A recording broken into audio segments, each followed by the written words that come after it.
Yan pong aircon na yan hindi lumalamig kasi indoor lang gumagana. Yung i-check ko dito sa labas, ang nangyayari po ay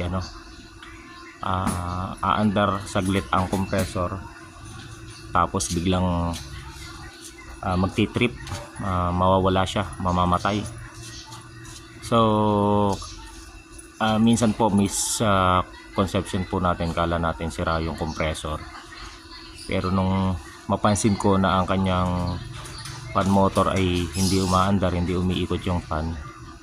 So dahil bihasa naman tayo dito, alam ko agad na hindi sira yung compressor kundi ang fan motor, kasi pagka walang blower, sira yung fan, and then sobrang init ng condenser, nadidetect ng sensor na na sobrang init.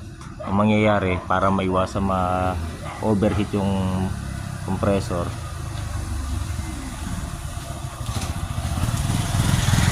ang mangyayari magtitrip yung compressor. So ang sira po dito, fan motor yan, na-orderan na po natin. So salamat do sa kinuhanan ko nito. Babalik ako at kukuha uli ako ng ibang parts pagka wala akong available. So yun lang guys, maraming salamat.